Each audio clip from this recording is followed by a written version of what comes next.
Sur Europe 1, Culture Média. Thomas Hill. Et comme chaque jour, on démarre cette émission avec Jean-Luc Lemoine. Et Jean-Luc, ce matin, nous recevons donc le directeur des sports de Canal+, Thomas Sénécal. Et j'en suis très heureux. Thomas Sénécal, c'est une des personnes que je préfère dans le monde des médias. Vraiment. Il n'a jamais dit ça. Non, je dis ça parce que le groupe Canal+, vous l'avez répété tout à l'heure, a la Ligue des Champions en exclusivité. Donc s'il y a moyen de gratter une place, s'il vous plaît Thomas, pour le bébé, nous gentils. Tout est possible, mais on en rediscute à la fin de la chronique. D'accord, ok, très bien. Ah oui, d'accord. Thomas, c'est un gars passionné. Quand tu l'écoutes parler des programmes de son groupe, tu comprends pas tout ce qu'il dit, mais tu sens que lui, ça l'habite. Nous avons fait une innovation mondiale avec à la fois un signal international produit en images UHD HDR et un son Atmos qui permettait, avec une technologie binaurale. Ah ouais, binaural. Excusez-moi Thomas, je vous aime beaucoup, mais moi je travaille pas chez Darty. Hein, j'ai demandé à Anissa ce que c'était une technologie binaurale. Elle m'a dit que c'était une technologie qui te permettait de boire des binous pendant le match. Ce serait pratique. Donc j'ai rien capté. En fait, ça se rapproche de ce que voit l'œil et de ce qu'entend l'oreille humaine. Voilà, si on veut résumer de manière... Et vous pensez que j'ai compris ce que vous venez de dire. Ok. Mais on sent que les innovations, c'est votre truc. L'année dernière, vous imaginez le futur des retransmissions. Avec des caméras intégrées dans les maillots, nous pourrons filer au but avec Kylian Mbappé à la 91e minute d'un match décisif. Excusez-moi Thomas, mais vu comment il court depuis quelques mois Kylian Mbappé, vous êtes sûr que vous n'êtes pas en phase de test et que la caméra n'est pas trop lourde?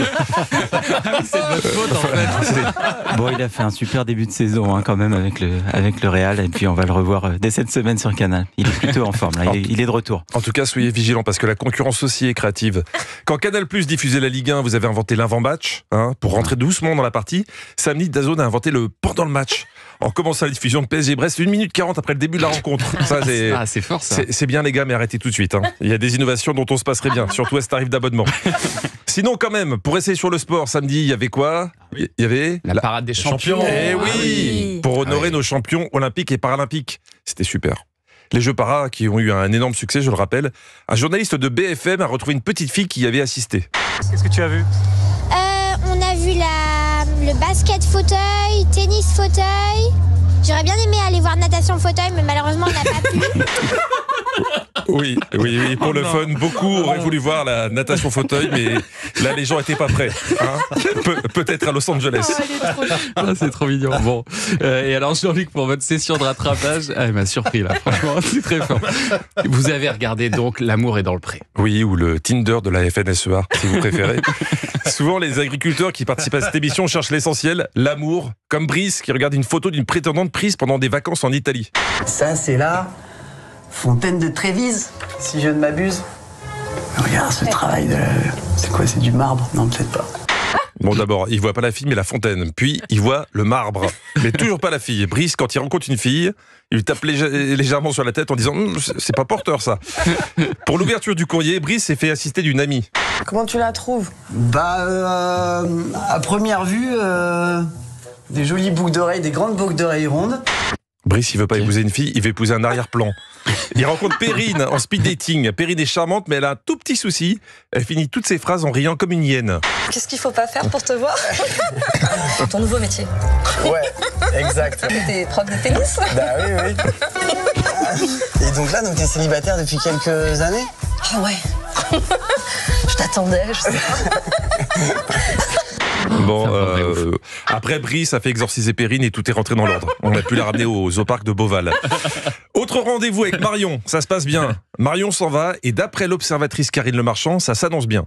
Yes, il a regardé les fesses. Mais elle a un très très joli visage. Ouais, c'est vrai qu'elle a un très très joli visage, je dirais 36-38. Parce que nous les hommes, on voit le visage même de dos. Bien sûr. Autre prétendant à l'amour, Stéphane cherche une femme et il a des critères très précis. Le signe astrologique, c'est un plus. Et je serai compatible avec des Verseaux, Sagittaires, Gémeaux et Lions. Et éventuellement, je pense, les Béliers. Ah, quand même, ça fait pas mal. Moi aussi, je suis compatible avec les Béliers, mais les cornes, ça irrite. Stéphane, c'est un homme sensible. Le moindre mot dans une lettre peut le faire douter. Je travaille dans le médical. Je suis manipulatrice.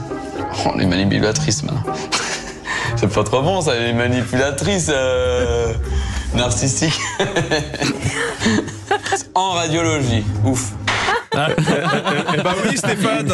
C'est rare dans une lettre censée séduire qu'une femme écrive « Je suis manipulatrice, tendance perverse et cannibale ».